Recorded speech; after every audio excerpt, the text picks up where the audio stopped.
Isang magandang bagong Pilipinas. Ngayon ay Huwebes, February 20, 2025. Diretsa ang usapan ng mahalagang isyu sa bansa, kasama ang kinatawan ng mga ahensya ng pamahalaan. Mula sa Presidential Communications Office, ako po si Joey Villarama. Mula rin sa Presidential Communications Office, ako po si Weng Hidalgo. Ihatid namin ang mga programa at serbisyo para sa taong bayan. Tutok lang, narito na ang bagong Pilipinas ngayon.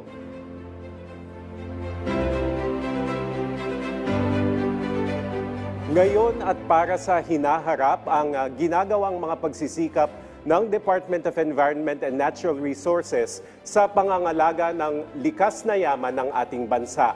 Isa-isahin natin ang accomplishments mula sa mga inisyatibo ng ahensya kasama si DENR Secretary Maria Antonia Yulo Loizaga. Magandang tanghali, Sec, at welcome po sa ating programa. Thank you, Joey at Weng, at isang makakalikasang hapon po sa inyong lahat. Ma'am, balikan muna natin yung 2024. Ano po ba yung mga naging challenges, environmental challenges ng ating bansa? At paano po ito tinugunan ng inyong ahensya? I understand meron po tayong 7-point agenda to address these challenges. Yes, thank you very much. No? Alam naman po natin na may triple planetary crisis na tinatawag natin. No? Yung climate change, pinakauna. Yung biodiversity loss, yung nawawala po yung ating kahayupan at kahalamanan. At ang pangatlo, ang pollution.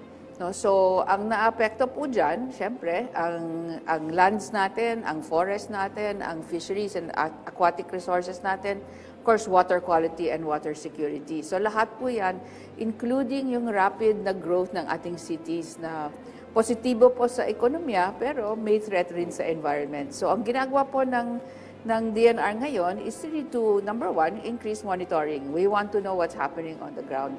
At we are also doing what we call measuring what we treasure. Sinusukat po natin ang ating natural resources. So nag-establish po tayo ng isang database na galing po ng satellite imagery at pinapatunay rin sa baba ng ating mga natural resources. In order for us to secure yung water security po natin, yung air quality po natin, na hindi na nawawala yung mga species na talagang nowhere else in the world na nahahanap po sila. And of course, the security of our communities na talagang naapekto ng climate change. So ano man po, ma'am, yung mahalagang hakbang para dun sa climate resiliency? Tapos kasi nararamdaman natin na nagkakaroon ng yung climate change kapag mainit, tapos mababa ang supply ng tubig. So last year, hindi po tayo nag-supply ng tubig. Ano po ba yung ginawa ng DNR? So alam din man po, by EO, nag-create po si Presidente ng Water Resources Management Office. So under that office, talagang kino-coordinate po ng DNR together with DA, together with mga luwa, together with DPWH, ang talagang supply po sana ng tubig dito sa mga communities natin. So nag-umpisa yan really with mapping. Saan ba may tubig ang Pilipinas? So natapos po ng DNR ang buong pagmamapa ng surface water sa lahat ng bansa. So alam po natin kung saan meron at kung saan wala talaga. When we overlay kung saan po mga communities, nakikita po natin na may supply naman, pero yung infrastruktura ang nawawala to deliver the water to people. Now, last year, nagka-El Nino nga. So, nag-organize po si Presidente ng isang El Nino Task Force headed by Secretary Gibo Chodoro, pero nandun po kami lahat para tumulong. Ang gawa-gawa po ng DNR is araw-araw last year, talagang kinakausap namin yung mga water companies na sinasabi na i-balance natin ang flow ng tubig para wala pong interruption na talagang may mga oras na wala talagang water. So ang ginawa po namin, binalanse po namin yan, we decreased the rate of the water but we did not cut off the supply. So by doing this, we're able to also manage kung paano at sino ba ang pwedeng gumamit ng tubig over the time of El Nino. And because of that, naalpasan naman natin yung the worst of El Nino. So ma'am, you mentioned in the beginning na nakikita natin yung from satellite imagery yung ating resources. So in terms of forest cover, ano pong ginawa natin in terms of conservation and management ng ating forests? So alam niyo naman may NGP tayo, National Greening Program. No? So tuloy-tuloy yung management of those areas na under the National Greening Program. Ang buong classified forest lands po ng Pilipinas ay 15 million hectares. Kalahati po yan ng bansa natin. 30 million hectares kasi ang area ng bansa, no? So, sa 15 million hectares na yon, 7 million lang ang may forest cover. So, ang ginagawa po namin ngayon, we are looking at slowly increasing this in order for us to meet at least 10 million in terms of coverage. So, last year, inumpisa po namin na imapa the first 1.2 million hectares na ibubuksan sa different people's organizations, different corporations, even government corporations, even global corporations, to help us reforest these areas. We hope to target an additional 3 million hectares for reforestation by 2028. So paano man pinalakas ng DNR yung partnership ninyo with local communities para po sa pangangalaga ng kalikasan o yung protected areas and biodiversity conservation? So we started actually with the flagship program that we organized called Transform. No? So ang importante po dito sa Transform is we understood na ang local government ay talagang frontliner natin po dito sa pag-alaga ng kalikasan.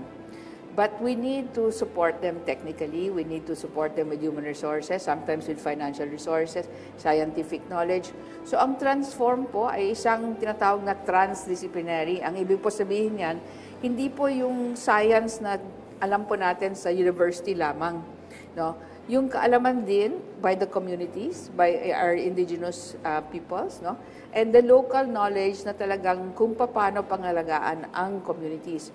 So with that, we're able to combine all this knowledge, for example, on how to protect by planting our mangroves and maintaining our mangrove systems. No? So dire-diretso po pupunta po tayo to the LGU mismo. How do we combine, for example, yung pagmamonitor ng water quality, ng air quality, in order for the environmental sustainability to be maintained for the health of the public. So, dire-diretso po pupunta kami through the local government to the communities that are affected. Saan pong mga lugar yung pinakamaganda, yung pinakamalaking partnership meron kayo? Sinabi niyo nagtanim ng mga mangroves. Actually, Bataan Province is a very good example. No? So, tuloy-tuloy, from the time ni Congressman Abe, na governor pa siya, hanggang ngayon, kay Governor Joet, tuloy-tuloy pa yung planting ng mangroves. Sa Siargao po, sa Del Carmen, we know there's a huge area, mga 4,000 hectares po yan, yung mangrove area nila. And this year, actually late last year, they were already identified and internationally acknowledged as one of the big reserves and needed protection for that. No? So, alam naman po natin, marami nangyayari sa Siargao, very attractive yan sa ecotourism. Among these values, yung 4,000 hectare na talagang mangrove reserve. Sec, after El Nino, tinamaan naman tayo ng sunod-sunod na bagyo last year. At sa pag-iikot ng Pangulo sa mga affected areas, nabanggit niya na yung basura has been causing flooding. Yes. So ano po ang initiatives at innovative means natin na in-implement in terms of solid waste management? Okay, so maybe I'll start with the national level. No? Meron po tayong Extended Producer's Responsibility Law. Ang ibig po sabihin yan is yung mga gumagamit at nagpo-produce ng packaging, particularly plastic, kailangan po nilang i-collecta yan. May schedule po yan hanggang 2028. May fines po na nakapatong rin dyan if they don't follow their collection. So malalaking corporation, yung mga fast-moving consumer goods, talaga pong kinokolekta nila, rinarehistro nila yan with the DNR. So we have now about close to 1,000 entities na karehistro na and are filing their audit of plastic and packaging. No? So sa national level yan. Sa local government level, talagang pinupursigiho natin na i-remind na yung pagkolekta ng basura at pag-segregate at ang tamang pag-disposal ay talagang first line of defense at mandate po ng LGU. Pero sa role ng DNR naman po, for example, meron po kaming tinatawag na estero at river rangers. No? Ang estero at river rangers, siya po ang nagsasalo kung saan po hindi nakokolekta ng LGU ang mga basura. So nakadestino po sila sa mga estero po natin, sa mga riverways po natin. Very important po ang presence sa Region 3, sa NCR, sa Region 4A. Kasi po siya po ang pinaka-heavily dense na population at dyan po talaga ang maraming basura. So itong mga to, we have about 2,600 na siya lang po ang trabaho niya. So sana po maalala rin ng mga communities natin na talaga pong hindi po ganyan-ganyan lang ang pagtapon ng basura sa ating riverways. Kailangan po talaga asikasuhin ang tamang disposal. So ma'am, ano naman po yung challenges na hinarap ng DNR pagdating naman dun sa land management noong 2024? Okay, I think the first thing is to actually connect it to our solid waste problem. Marami po sa mga LGUs ay nawawala na po ng lupa in order to have landfills. No? Itong sanitary landfill, kailangan po may plano sila, sinasubmit nila sa National Solid Waste Management Council yung taon-taon in order for their plan to be funded. No? We need to now think about how we can mechanize and step up, industrialize the treatment of our solid waste para po hindi maubusan tayo ng lupa. Okay, so number one. Secondly, sa mga protected areas po natin, iilan po sa protected areas natin ay before na-legislate po sila as protected, meron na may mga may-ari. No? Meron na mga proclamation na dating nagsasabi kung ano ba dapat ang use ng mga areas na ito. So kailangan po sa DNR ngayon, i-balance namin itong mga rights na tinatawag namin prior rights dito sa pag-protection ng mga lupain natin. So very challenging po yan. We have 114 plus 3 last year na addition legislated, pero marami pa pong nag-aantay for legislation as protected area. Nagkakabangga-bangga ho yan with mga ibang uses. For example, may kailangan na road, highway na dadaan. Dadaan siya sa talagang heart ng protected area. So medyo sinasabi po namin sa mga governor, pwede bang palihis na natin? Hindi naman pwedeng idaan natin dito sa old growth forest. So may mga issues pong ganyan at ang ginawa po ng DNR, meron po kaming isang mapa na naman na pinakita namin sa DOTR, sa DOE, sa DSUD, at sa DPWH. Sinasabi po namin kung alam po ng DNR kung saan po ang gagawing proyekto, malalaman na po natin kung anong mga permitting at anong mga hakbang na pwede natin magawa together in order to preserve the land areas for the best use. So kailangan talaga yung sinasabing whole-of-government approach to address these issues. Sa ating pagbabalik, pag-uusapan naman natin ang iba pang programa at serbisyo ng Department of Environment and Natural Resources ngayong 2025, kasama pa rin si Secretary Loizaga. Manatiling nakatutok, magbabalik pa rin ang Bagong Pilipinas ngayon.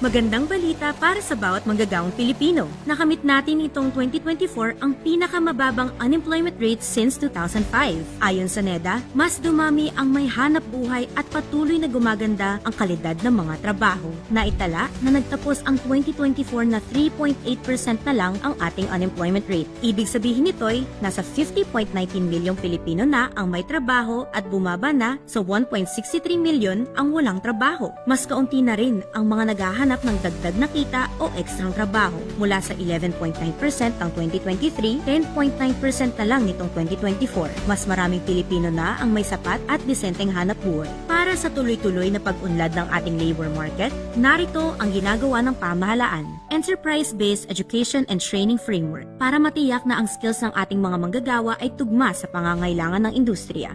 Inclusive work arrangements para mabawasan ang hadlang sa trabaho, lalo na sa kababaihan at kabataan. Action Fund and Emergency Repatriation, agarang tulong para sa mga OFW na nangangailangan. Oo, may mga pagsubok pa, pero tuloy ang suporta ng gobyerno upang makalikha ng mas maraming trabaho, mas maunlad na kabuhayan at mas magandang kinabukasan para sa bawat Pilipino.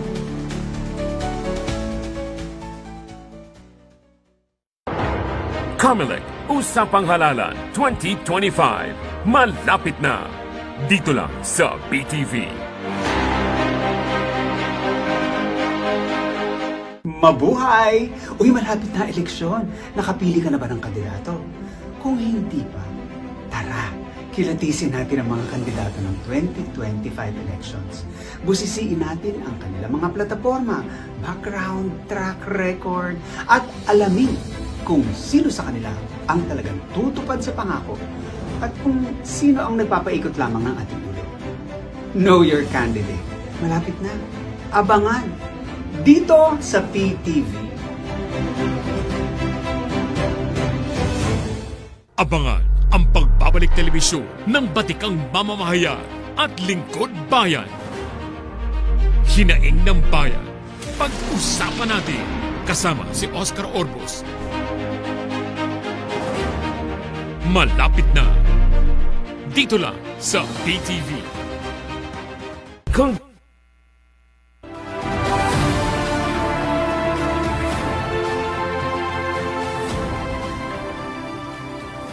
Nagbabalik ang Bagong Pilipinas ngayon at kasama pa rin natin si DENR Secretary Maria Antonia Yulo Loizaga.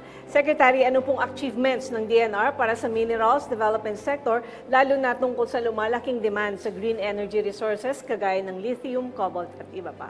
Thank you very much, Weng. No? So, in terms of yung mineral resources natin, number one, natapos po namin last year together with the Office of SecDecGo and other departments, including DTI, DOF, etc., ang isang critical minerals policy for the country. No? Na-present rin ho namin yan kay Presidente. At doon talagang tinutukoy natin yung ano ba yung pangangailangan natin as a country sa minerals at ano ba yung global na pangangailangan in order for us to be competitive. Importante po dyan ang mga prinsipyo at values rin ng responsible mining na kailangan talagang matugunan in order for us to develop sustainably and with climate resilience in mind. No? So, itong policy na ito ay fine-flesh out ngayon in terms of the wording, pero nandyan na whole framework. And we recognize, in terms of green energy, ang marami po sa Pilipinas ay nickel at copper. No, itong dalawang to ay in demand sa global as well as for us. So ang titignan po ng DENR is ganito. Ano po yung scenario ng DOE natin in terms of the shift from fossil fuel to renewable energy? Kasi may pananagutan ho tayo from our own minerals doon sa scenario na yon. Bakit po? In order for us to shift to renewable energy, kailangan po talaga may battery materials tayo. May materials for conducting electricity, yung copper nga. Tsaka yung mga turbines po natin sa wind energy, yung mga solar panels, lahat po yan may component ng minerals na meron tayo. That is for the metallic minerals. Meron tayong tinatawag non-metallic. Ano po yan? Sand and gravel. Saan po tayo kukuha ng materials para sa mga roads at construction po natin? Yun rin ang mayaman ng Pilipinas. No? So, we need to balance all the local demand and national demand with how we can compete globally.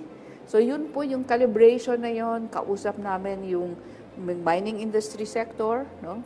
Ang DOF, ang DTI, at parati ho namin binabalanse. Saan ba talaga dapat pumunta in order of priority ang natural resources po natin.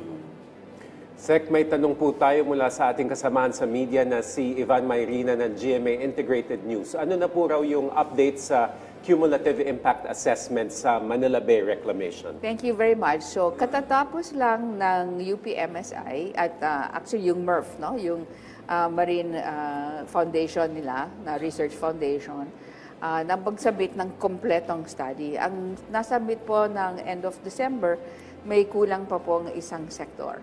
So, yung sector na yon, yung fishery sector, ang katatapos lang sa pag-submit. So, ngayon, in-evaluate na ho namin ang buong study. Malawak ho siya, malalim, but I'm able to share with you na as we had forecasted before, ang findings talaga po ay maski anong gagawin po ng pagbabago sa physical environment ng ating Manila Bay, maapektuhan talaga, number one, ang circulation ng tubig. So that means not just in the bay itself, kundi ang paglabas ng tubig galing po sa inland at pag-drainage po siya into the Manila Bay. Anong importante dito? Ang flood management. Ang nakikita po namin ngayon sa mga ilan, no, at majority actually na mga sintambit for development sa reclamation ay wala po silang integration into the flood management plan for the different LGUs. Importante ho yan. We cannot move forward kung alam po natin na masastak po yung tubig paglabas o paglagos from our rivers and from inland dito sa harap ng Manila Bay. So, flood management. Yung isa po is ang traffic management. No? Kasi palabas, papasok, saan po sila kukonekta? No? That's another one. The other one po is saan po kukuha ng tubig ang mga ito? Saan po kukuha ng kuryente? paano yung solid waste management plans po. So yun talagang sinastudy po namin ngayon kasi hindi namin mahanap-hanap sa mga sinabmit. So ang cumulative impact study also has direct bearing doon sa mandamus ruling ng Supreme Court. Ano po dapat gawin ng DNR at yung 12 na different national government agencies upang ma-achieve yung sinabi ng Supreme Court, which is to restore the waters of Manila Bay to swimming and recreation quality. So, circulation of pollution, circulation of water, drainage, traffic management, and the source of the different pangangailangan, no? Energy, water, and solid waste management systems. Yun po talaga ang medyo nata-challenge po tayo ngayon. And therefore, that will be part of our submission also to the report to the Supreme Court. So ma'am, paano naman po tinututukan ng DNR yung critically endangered species? Gaano na po ba kadami ito sa atin? Okay. So, before I answer that, Weng, may isa pa akong madadagdag. Itong fishery sector na maapekto ng mga reclamation projects. No? So, we need to actually understand na buhay po ang Manila Bay. So, may nangyayari pong fisheries talaga po doon. So, may mga madi-displace po at kailangan po may sagot rin ang mga developer at mga LGU na partner nila kung paano nila talaga pangangalagaan ang kapakanan ng mga communities na talagang hanap buhay po nila ay nandiyan. So, lahat po yan, social, economic, environmental, and we have to consider everything that has been put on the table by the different proponent na LGUs. No? So, sa critically endangered, so, ang Pilipinas po ay mayroong mga 56,000 na species. No? That's flora and fauna. And about half of those ay dito lang mahanap sa Pilipinas. Okay? Of that, siguro mga 2,000 ay endangered. Okay? Whether the critically endangered or vulnerable. Ano po yung biggest threats? Nawawala po sila ng tahanan. Yung habitats po nila ay naapekto different by climate change, by human activity, by disasters na nangyayari. So, ang ginagawa po namin ngayon is fino-focus po namin ng attention namin into 5 species muna kasi ang dami-dami, no? And may siningit pa ho ng isa, okay? Yung 5 species, Philippine eagle, yung marine turtles po natin, yung dugong, okay? Yung, of course, yung katala, yung kakatu, no? At ang tamaraw. So we were able to get a budget in our 2024 at ang ginawa po namin, minatch po namin yan dito sa tinatawag na budget ng conservation partners. Kasama na po doon, WWF, ang Forest Foundation Philippines, ang Katala Foundation. Ito po mga ito ay nagtatrabaho na talaga in this different species conservation. So minatch po namin yan, multiplied. Yung siningit namin ng isang species, ang pangolin. Ang pangolin talaga po ay the most traffic na kawawang hayop natin. So ang pangolin po, kinakain lang niya yung bark at yung mga small insects. Pero most traffic po siya kasi ginagamit po siyang panggamot, ang scales po ng pangolin, at saka kinakain po yung meat ng pangolin. So sinama po namin yan, and we are now working with the private sector.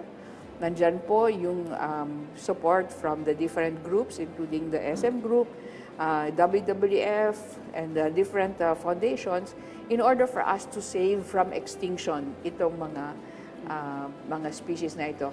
May good news po ako, lumabas rin sa PNA kahapon, may isang chick na bago, na tinatawag pong chick number 31, na medyo healthy na po, at nakalipat po ng bagong tahanan sa isang malaking nest doon sa Philippine Eagle Foundation sa Davao. So buhay na buhay po. Breeding program po yan na sinusuportahan. May follow-up na ako doon. Kasi nabanggit niyo, ma'am, yung kakatu, isa doon sa mga endangered species. Meron po ba kayong constant monitoring ng mga ibinibenta ng mga endangered species? Ang nagagawa po namin is tinatrack po kung saan sila nahuhuli. No?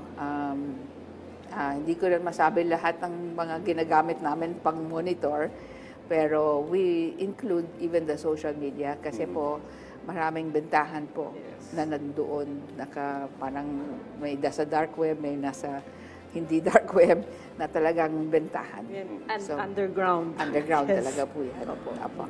Ma'am, very briefly so we can cover more, ano po yung update sa ating flagship program na Project Transform? Okay, so sa Transform, yung sinabi ko po kahapon, kanina, we are hoping to cover about 20 provinces already, no? Ang bagong makoverhan sana namin ngayon, we're working this Lanao del Norte. Of course, Siargao is already part of that. Ang Bataan, ang Ormoc City is there, no? And so, again, this is a multi-stakeholder participation, no? So, kasama po dyan ang academe. So, usually yung HUC, yung higher education institution doon, state college and university, yung private sector na nangangalakan doon sa, including the community livelihood projects, no? Kasama po sila. Number 3, yung major national government agencies na may talagang interest dito sa mga different LGUs na ito. Of course, DILG is a very big partner at we're very grateful to them kasi kasama po namin sila in terms of organizing the different local governments for resilience. So, critical issue po ang climate change na kinakaharap natin ngayon globally. So, ano po yung initiatives ng DNR para matugunan itong problemang ito ngayong 2025? So, ganito po yun, no? So, in climate change, 3 po yung action natin. Mitigation, yung talagang bringing down our greenhouse gas emissions. So, meron po tayong tinatawag Nationally Determined Contributions Implementation Program. By sector po, energy, agriculture, industry, sinusubukan po natin na i-bring down yung emissions natin. Adaptation, saan, kailan, paano tayo magpa-plant na ngayon sa agrikultura natin. So adaptation is a very important. Paano po yung mga coastal communities natin, ano bang dapat gawin nila for sea level rise? No? At ang pangatlong leg po niyan ay disaster risk reduction. Yung mga sakuna na tinatawag natin rapid onset na talagang early warning lang at preparation and prevention ang kailangan gawin. So we are working with DND and of course OCD and the NDRMC in order to perfect this. Ang aming MGB, ang Mines and Geoscience Bureau, nagsasubmit po ng flood and landslide risk information by barangay sa OCD tuwing may darating po na bagyo. Yan yung sinasabi ng Pangulo na mahalaga na science-based at actionable yung data na ibinibigay para makakilos ang ating mga LGU. Maraming salamat po sa mga impormasyong ibinahagi ninyo sa amin, Secretary Loizaga.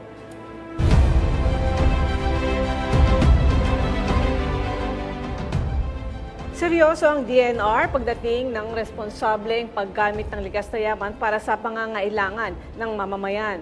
Kaya dito sa ating segment na Mission to Accomplish, Madam Secretary, if you were to accomplish one thing during this term, sa tenure nyo, ano po yun? Climate and disaster resilient Philippines through natural resource management. Ayan, very succinct at very sweet. Short and sweet. Okay, maraming salamat po muli sa inyong oras, DNR Secretary Maria Antonia Yulo Loizaga. At dito na po nagtatapos ang ating programa sa araw na ito. Samahan niyo kami uli bukas para sa mahalagang talakayan at mabilis na aksyon ng pamahalaan. Mula sa Presidential Communications Office, ako po si Weng Hidalgo. At mula rin sa Presidential Communications Office, ako po si Joey Villarama. Sama-sama tayo para sa isang bagong Pilipinas ngayon.